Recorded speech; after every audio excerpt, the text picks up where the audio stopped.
And we are live in the Storycraft Cafe. I am Hank Garner, your host. Today, I am super excited to welcome Kate Golden back to the show.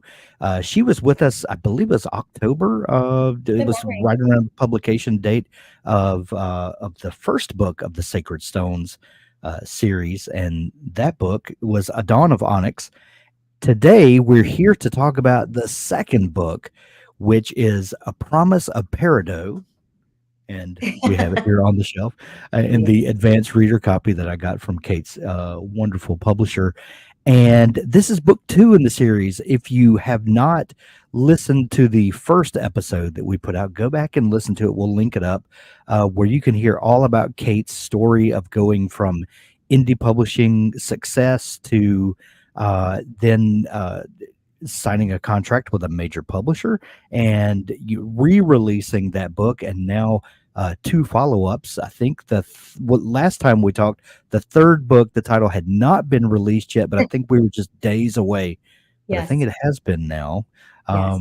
So now we have book two coming out about a month from now, and then Yeah. book three will be coming out later this fall. Do I have that right, Kate? Yeah. Oh my God. The number of facts you have, I'm so impressed. Yes. October 8th, A Reign of Rose comes out, which is the third book.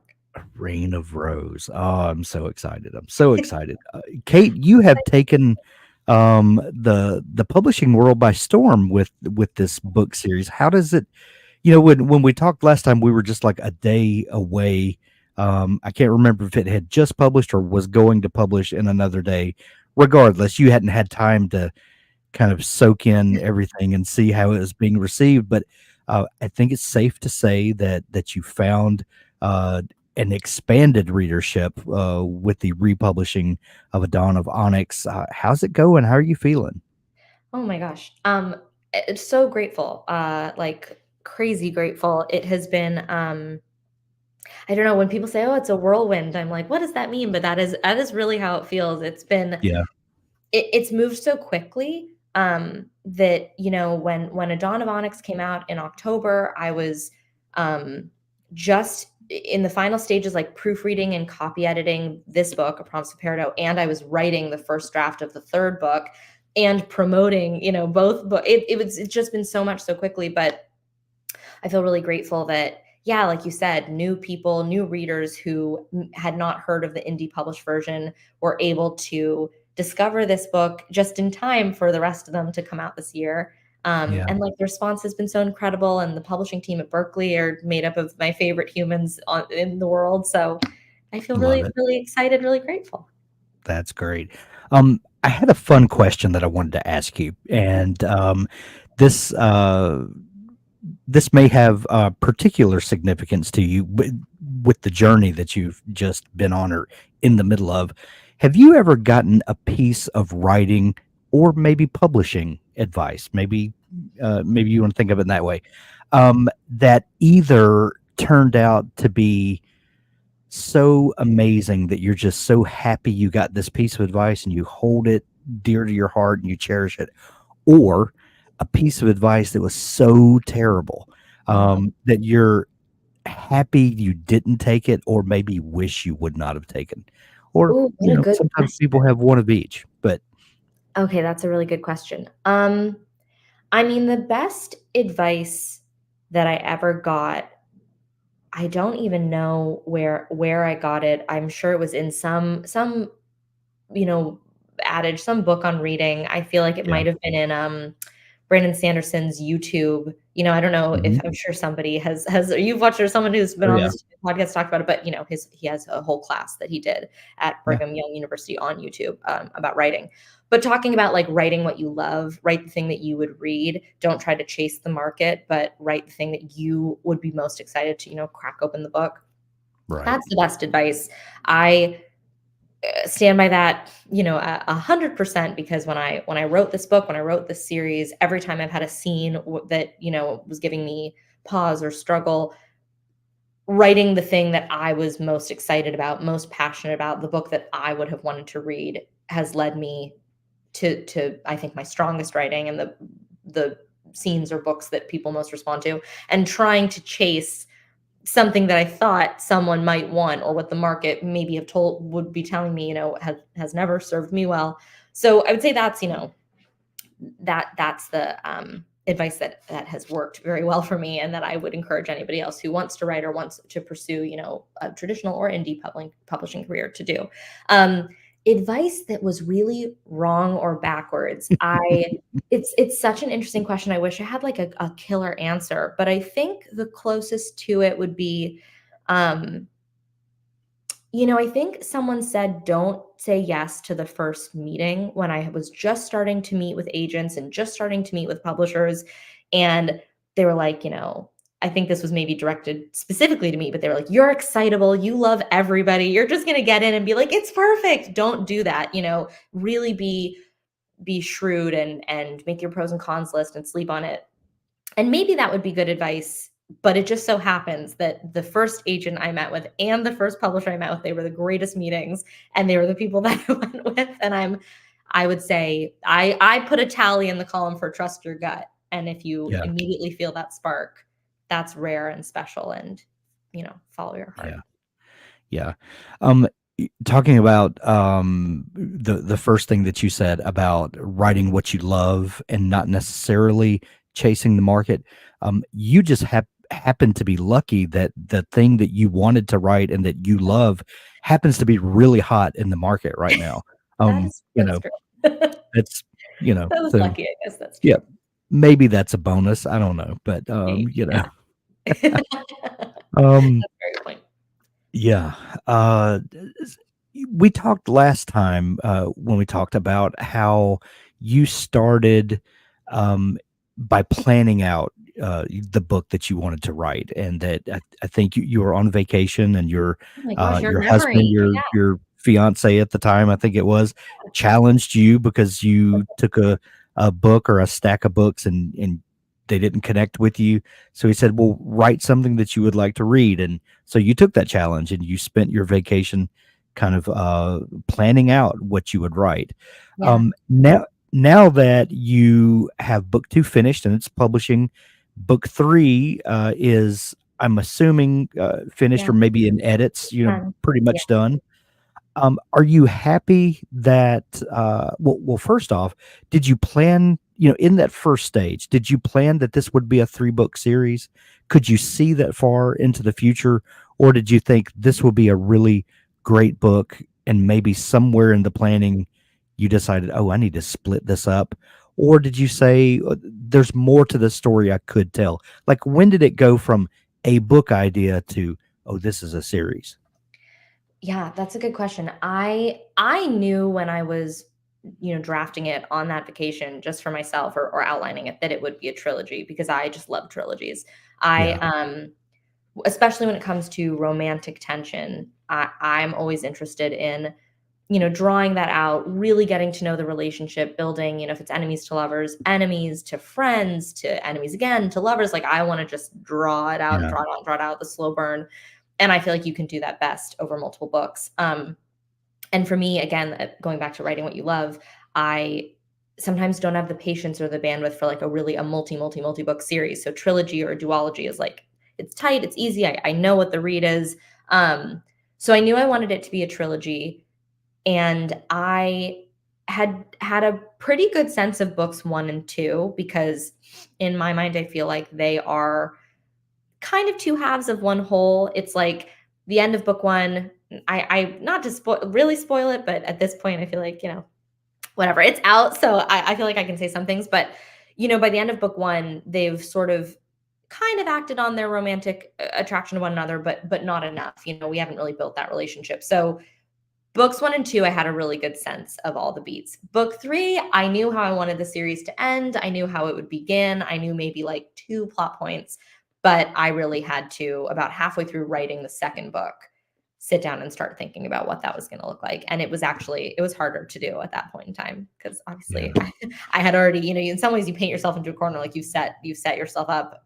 Right. In the future, I definitely will outline all the books before I go to go write them, because there's story struggle sometimes with the third one. Yeah. Promise of Peridot is book two in a series, Mm. and but we talk a lot about everybody loves to write beginnings. There's so much excitement and setting up a story and putting little clues in that you'll pay off later and all of that. Mm. And then everybody loves to write an ending and really land it and stick it and pull all the twist and all that good stuff. But the middle, a lot of people struggle with that murky middle, the mushy middle. We have all these terms for it, and it's for a lot of people the middle is a slog. Yeah. Book two, if you think about the trilogy as one giant story, book two is that mushy middle. How do you because this is a fantastic book and it has an arc all its own.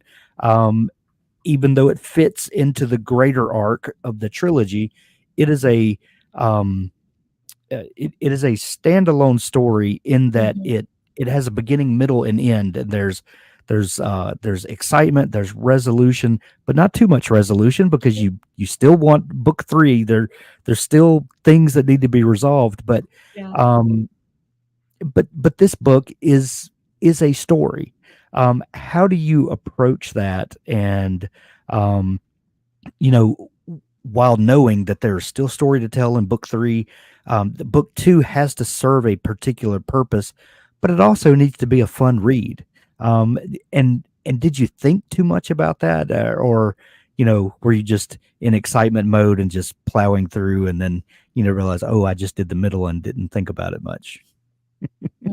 Well, I think, it's funny because the middle, which I Yeah. agree can be sort of the hardest part, is also like it's sort of like sometimes referred to as like the promise of the premise. It's the Right. like, it's the section where whatever you've told your reader the book's going to be about, you actually get to jump into because the beginning you got to Yeah. set it up and the end you've, raised the stakes and things have changed. But maybe that first half of the middle can be the most fun part of the book because if I tell you, okay, a Dawn of Onyx is a captive romance, she's got to get captured. You got to get that Beauty and the Beast, Hades and Persephone sort of thing going before Hmm. you get to play with the girl stuck in the Dark Kingdom. If I tell you that, this book is an enemies to lovers, on an adventure, I got to set up why they're enemies and get them on the adventure before I get to have fun and put them in Right. situations where they're fighting, but they got to work together, whatever. So I think in that way, it was just so much fun. It didn't feel like a struggle because I got to do the thing that, I had sort of set out to do.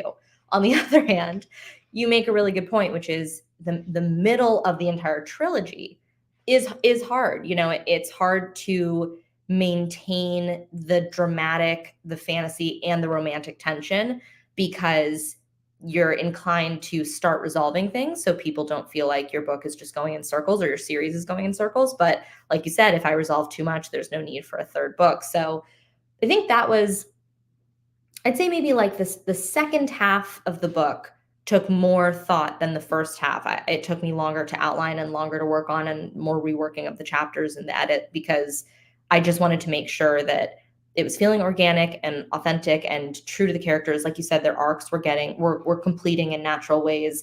And Hmm. I was setting up what I hope is a compelling ending that gets you excited for the third book to finish the series. And that was maybe harder than the first half of the middle, if that makes any sense. Yeah. Yeah. Absolutely. Um, from the last time we talked, you had published book one and then signed the deal, republished.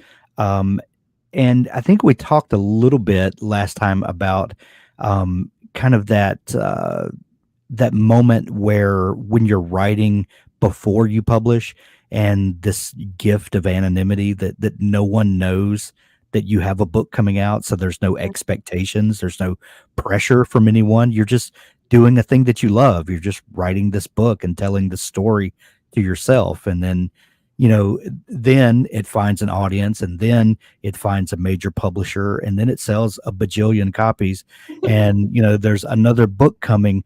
Does that expectation from readers, or maybe expectation that you put on yourself, there are contracts that have been signed, there's deadlines now. Does that change your creative process, or how you approach the work every day? Oh, these are all such great questions. Some in some ways, yes, in some ways, no. I think the deadlines don't bother me. I happen to have a very type A personality. Like, give me rules and I will follow them. It's how I Yeah. like to do everything. So I like, I love having a teammate and my editor who is so spectacular and so talented and so bright. I feel so lucky to have her in my corner, and it makes me, I think, a better writer and a more focused writer to know, okay, I got to get this to her by this date, and there's, steps that need to be taken. So that doesn't bother me. I do turn into a gremlin before my deadline, like I think a lot of authors do. I think it was Lee Bardugo who was like, I just lock myself in my room and just like accumulate, like snacks and trash, whatever. Right.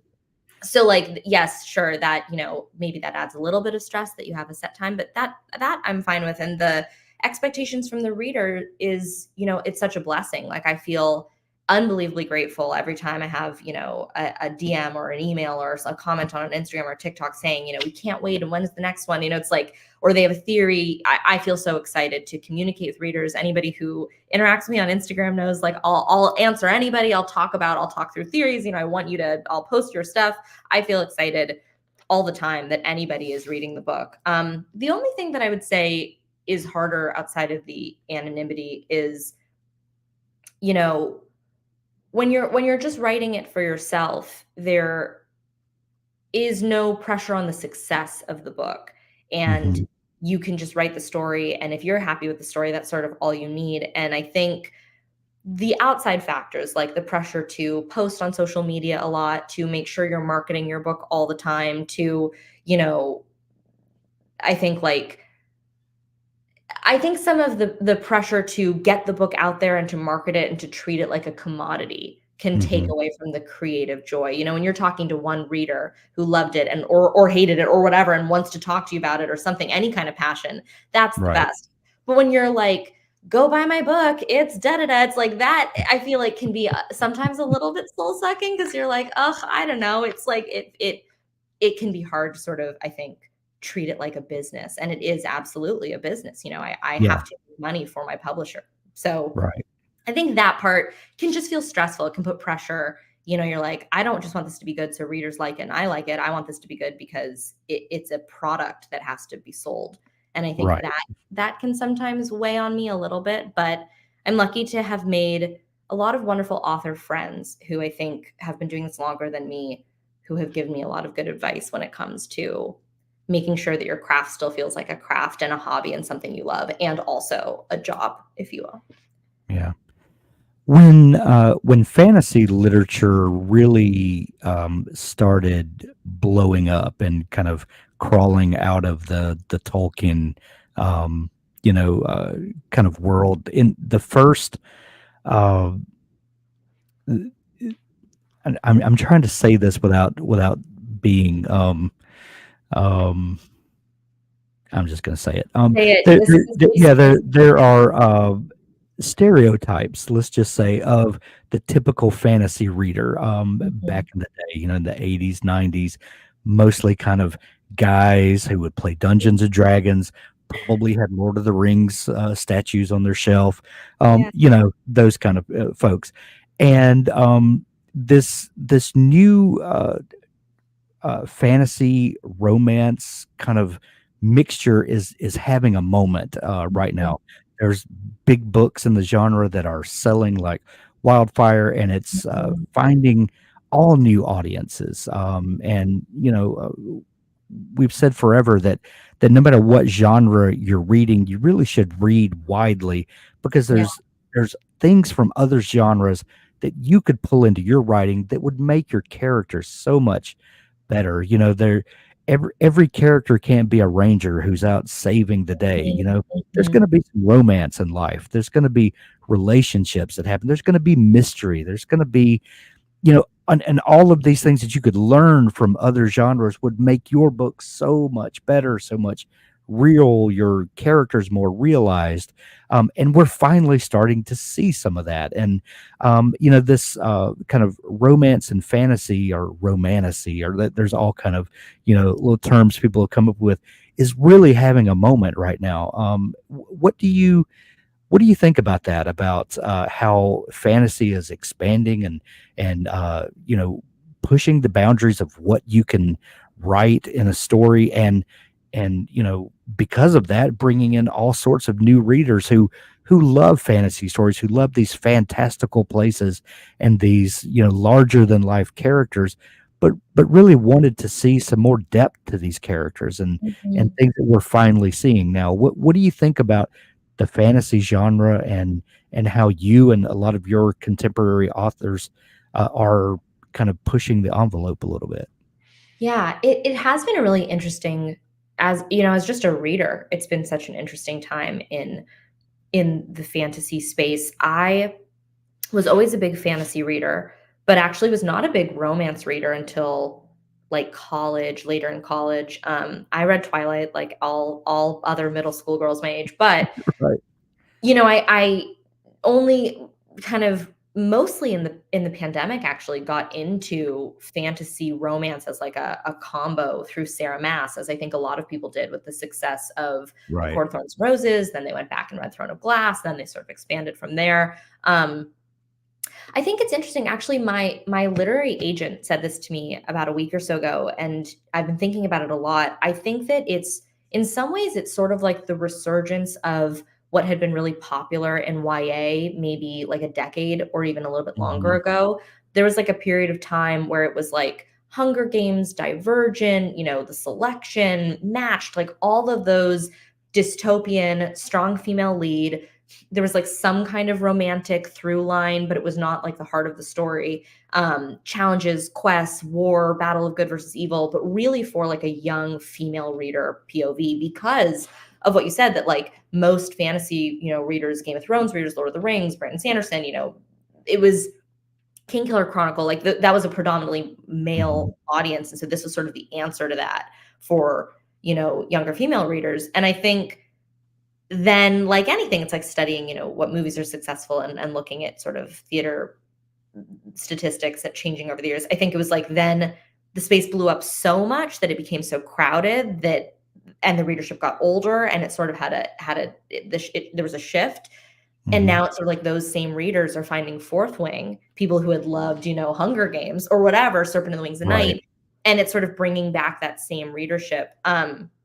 So I don't know if that really answers your question, but I think that has to do with sort of like this having a moment again, this like romantasy space sort of becoming more and more commercial, more popular. Because even in 2020, 4 years ago when I was reading A Court of Thorns and Roses for the first time, none of my girlfriends, had heard of it. They weren't on Book Talk. They were like, "What, you're reading about fairies?" I was like, "I know, don't judge me. It's weird, whatever." Now, like they've all read Fourth Wing. They're all like, "What are you reading Right. now?" It's like it's so much more. These are New York Times bestsellers. They're much more popular. Not that Yeah. A Court of Thorns and Roses wasn't then, but it's growing and growing and growing now. Right. And I think also, not to like get on my soapbox, which will it happens, but I think it speaks to the power of the female dollar. I mean, you look at For the sure. success of Barbie, you look at the Eras tour, you look at Beyonce's tour. There has been in the past, year or so, there have been so many so much media geared towards women audiences that have been so outrageously successful. Colleen Right. Hoover's, piece that I believe was in, I don't remember what article it was, but about just like how successful romance as a whole, especially her books, are. And I think it's sort of like a moment of like really focusing on a female readership. And then it's been really exciting to see that those books reach all genders, that actually it's not just women that are reading these books. I mean, my husband has read every fantasy romance that I have. He loves them.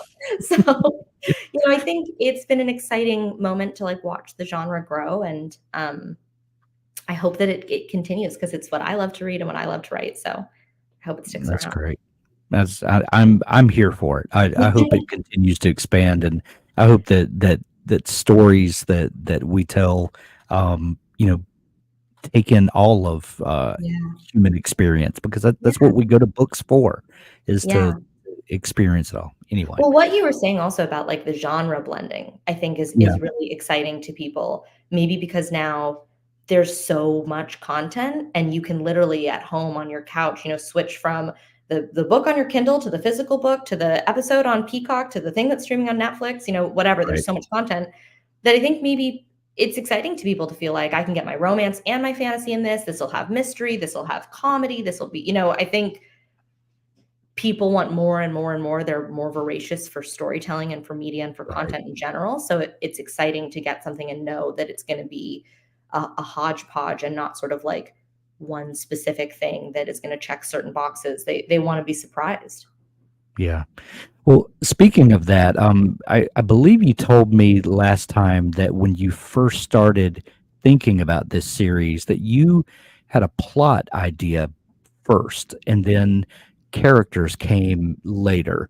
Mhm. These, now that we've got book two, these characters are really well.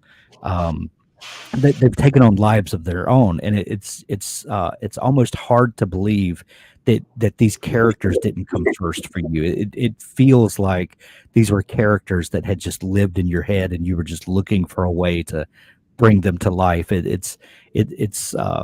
It's almost odd that they were, kind of the second thought after the plot. But how do you feel about these characters now? And um, you know, what was that experience like of creating characters that would fill this world? And how do you feel about them now?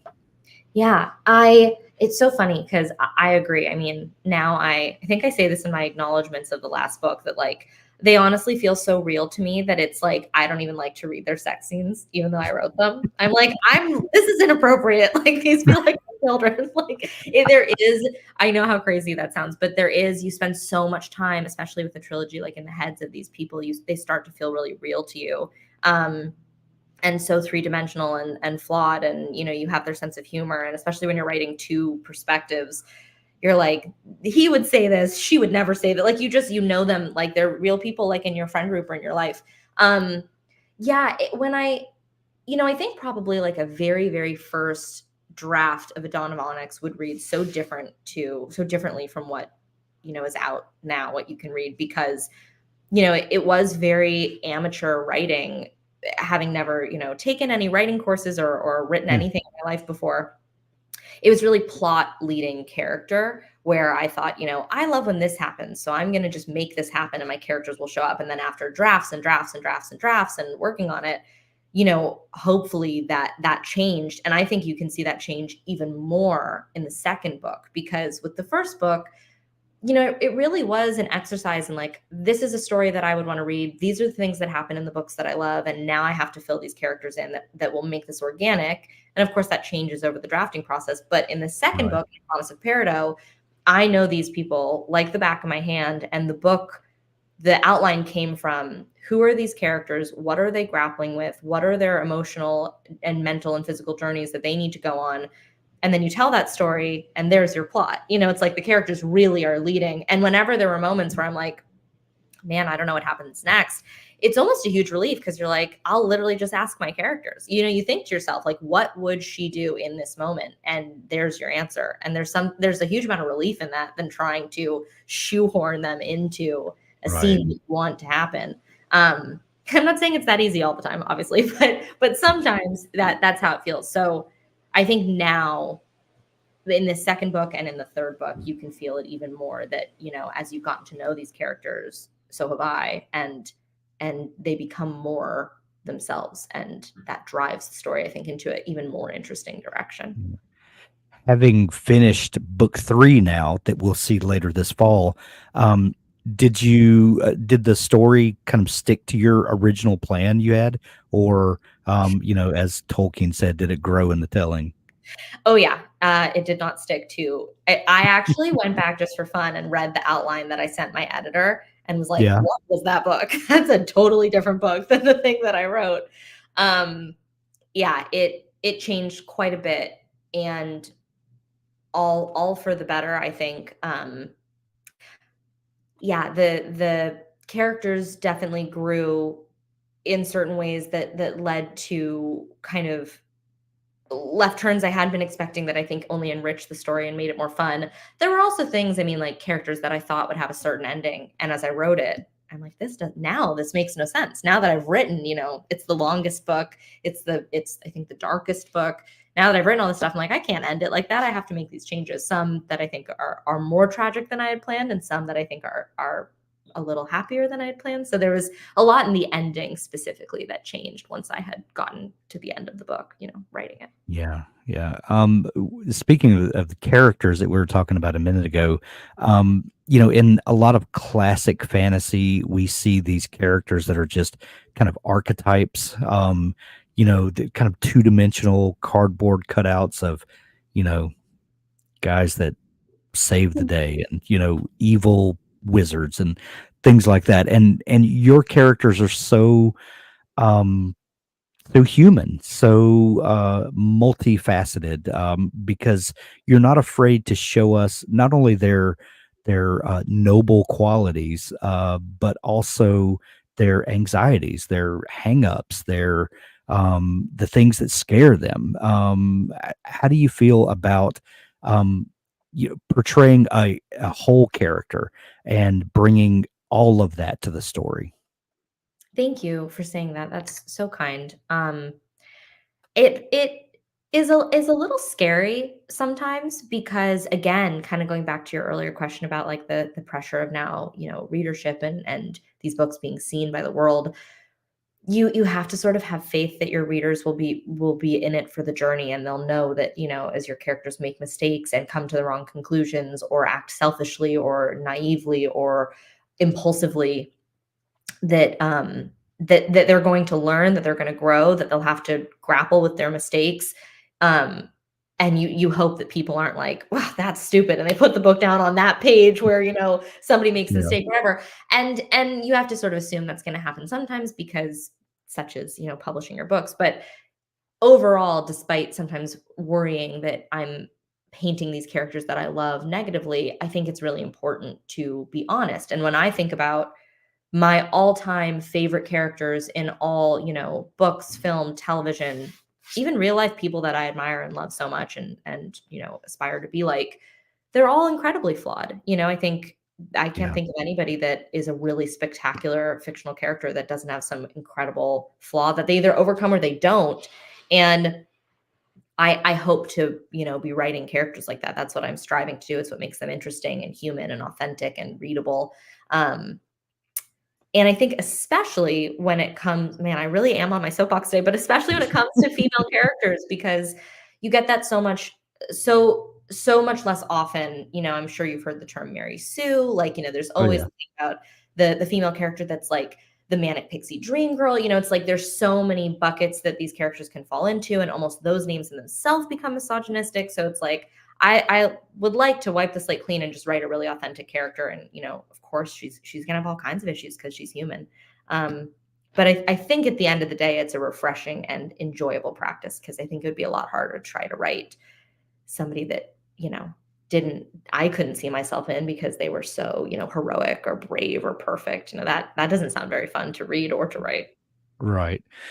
I have one more question that I wanted to ask you, and that's dealing with magic systems, because it wouldn't be a great fantasy novel if we didn't have some magic involved. Mm. How do you think about going to the fantastical elements and thinking about how these things will work?